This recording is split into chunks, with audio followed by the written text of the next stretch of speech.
جیسے بہت سے خوبصورت چہرے اکٹھے ہو گئے ہیں، جمع ہو گئے ہیں۔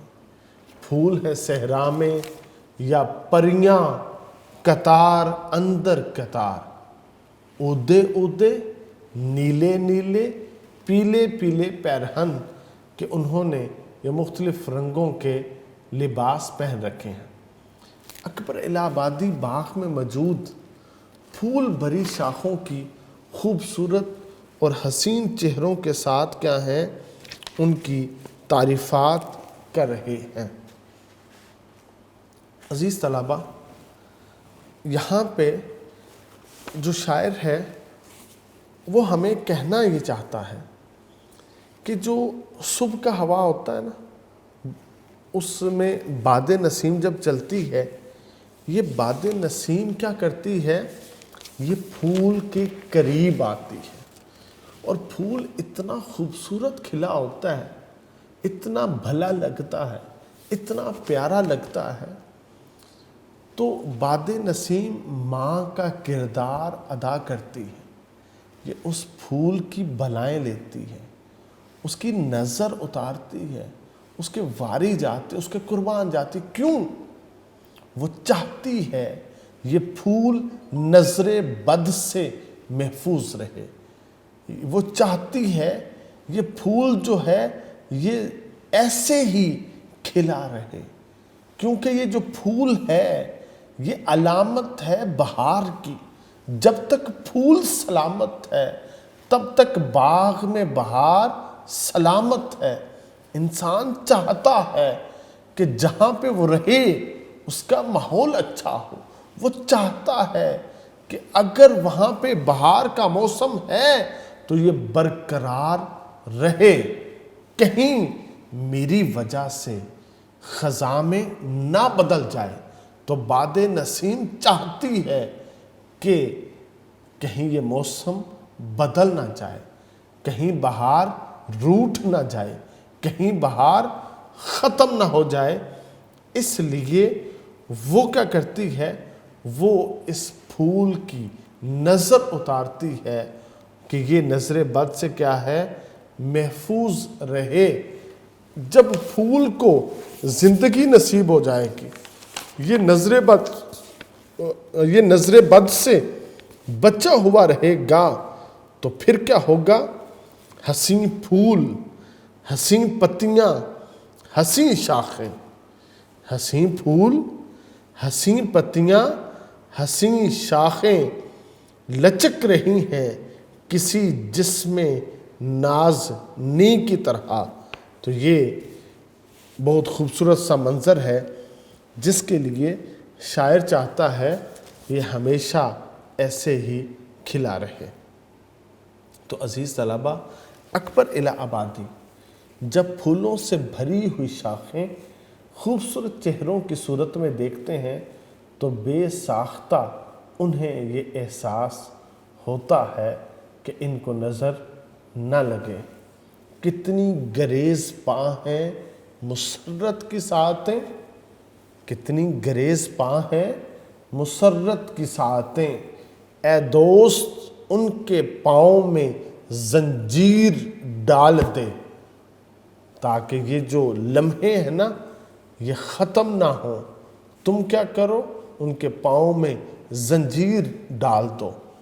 تو اس بات کا تو بیٹا اندیشہ ہے کہ جو خوشی میسر ہے ہمیشہ نہیں رہے گی، جو نعمت میسر ہے ہمیشہ نہیں رہے گی، ایک نہ ایک دن اس پہ تغیر ضرور آئے گا، اس کو لوگوں کی نظر ضرور کھا جائے گی۔ ہم نے اپنی حفاظتی تدابیر ضرور استعمال کرنی ہے۔ ہواؤں نے بھی حفاظتی تدابیر استعمال کی ہیں، انہوں نے پھولوں کی بلائیں لی ہیں تاکہ یہ پھول مسکراتے رہیں، کھلے رہیں، اور ان کی وجہ سے جو باغ میں بہار ہے وہ بھی دیر تک قائم رہے۔ تو عزیز طلبہ، ابھی ہم چلتے ہیں اپنے شعر نمبر 5 کی طرف۔ اکبر الہ آبادی اس 5ویں شعر میں کہتے ہیں کیا پھولوں نے شبنم سے وضو، پھولوں نے وضو کیا۔ اب پھولوں نے کس سے وضو کیا؟ شبنم سے۔ جو اوس پڑتی ہے، جو یہ شبنم کے قطرے پڑتے ہیں، تو اس سے کیا ہوتے ہیں؟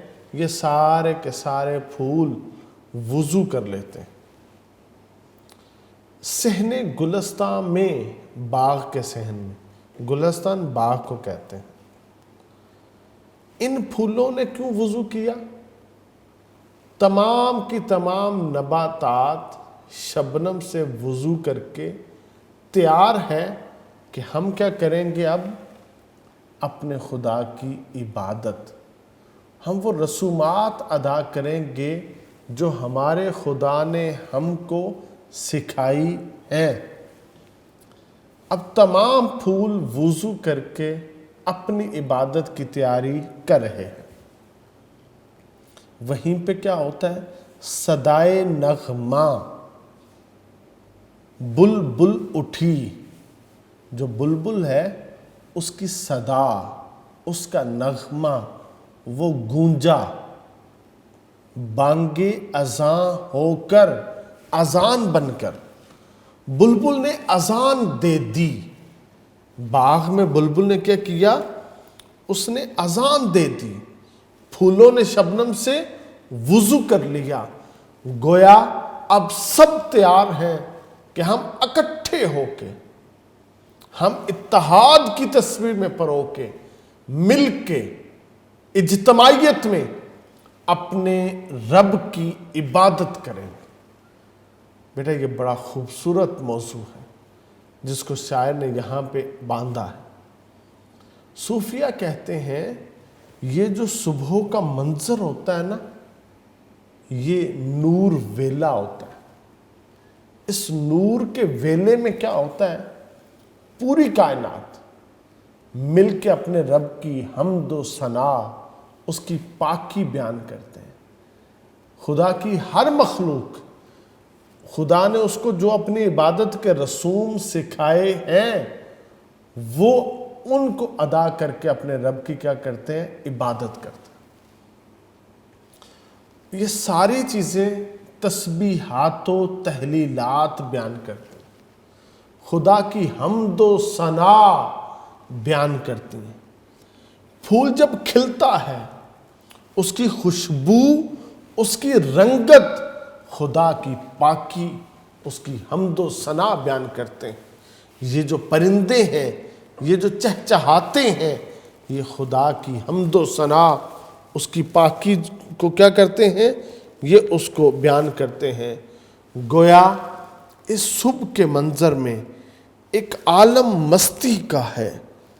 پوری کائنات سجدہ کر رہی ہے، پوری کائنات ذکر الہی میں مشغول ہے، پوری کائنات کیا کرتی ہے؟ اپنے رب کی حمد و ثنا وہ بیان کرتی ہے۔ وَإِنَّ مِن شَيْءٍ إِلَّا يُسَبِّحُ بِحَمْدِهِ، اور کائنات کی ہر شے اللہ کی تسبیح بیان کرتی ہے۔ یہ حکم خدا ہے۔ صبح کے وقت کو جنت کے اوقات میں سے کہا گیا ہے۔ اللہ تعالیٰ قرآن مجید میں دن اور رات کے تبدیل ہونے کو اپنی نشانیوں میں سے ایک نشانی قرار دیتے ہیں۔ ہم ایسے اہل نظر کو ثبوت حق کے لیے، ہم ایسے اہل نظر کو ثبوت حق کے لیے، اگر رسول نہ آتے تو صبح کافی تھی۔ تو یہ صبح جو ہے یہ کافی تھی ہمیں بتانے کے لیے کہ کوئی ہے جو عبادت کے لائق ہے، کوئی ہے جو خالق ہے، جو مالک ہے، جو رازق ہے۔ جب پوری مخلوقات اس وقت خدا کی عبادت کرتے ہیں تو اے انسان تو بھی اپنے رب کی عبادت کر۔ تو بیٹا دنیا میں جتنے بھی مذاہب ہیں نا، اسلام ہے، یہودیت ہے، عیسائیت ہے۔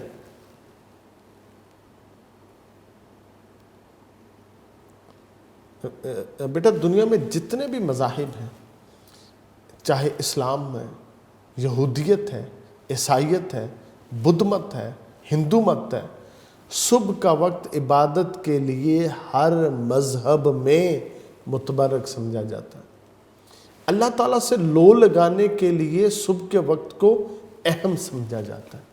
تو اکبر الہ آبادی کا موقف ہے، شبنم میں بھیگے ہوئے گلابوں کے پھولوں کو دیکھ کر ایسے لگتا ہے جیسے وہ وضو کر رہے ہوں اور بلبل کی چہچہاہٹ آذان کی صدا بن کے گونج رہی ہے۔ تو عزیز طلباء، شاعر کہتا ہے کیفیت وحی میں ہے بلبل، کیفیت وحی میں ہے بلبل، ہے وقت نزول مصحف گل، نوبت ہے صدائے کمریاں کی، تیاری ہے باغ میں اذاں کی۔ بڑا خوبصورت شعر ہے بیٹا، اپنے یونیک نوٹ سے اس کو ضرور یاد کیجئے گا کہ صبح کے وقت صرف انسان ہی بارگاہ خداوندی میں اپنی بندگی پیش نہیں کرتے، بلکہ ساری کی ساری مخلوقات اس کی اطاعت کرتی ہیں۔ ہر کسی کی عبادت کا ایک خاص انداز ہے جو اس کے رب نے اس کو سکھا رکھا ہے، لیکن وہ پرندے ہوں، پھول ہوں، یہ سارے کے سارے کیا کرتے ہیں؟ اپنے خالق کا شکر ادا کرتے ہیں، جس نے ان کو زندگی دی، جس نے ان کو سانس دیا، جس نے ان کو رزق دیا۔ تو یہ سارے کے سارے کیا ہیں؟ اپنے خدا کی عبادت کرتے ہیں۔ اور یہ شاعر نے یہ ساری تماثیل انسان کو پیش کی کہ تم اشرف المخلوقات میں سے ہو، تم خدا کے نائب ہو، تم خدا کے خلیفہ ہو، یہ ساری کائنات خدا نے صرف تمہارے لیے پیدا کی ہے۔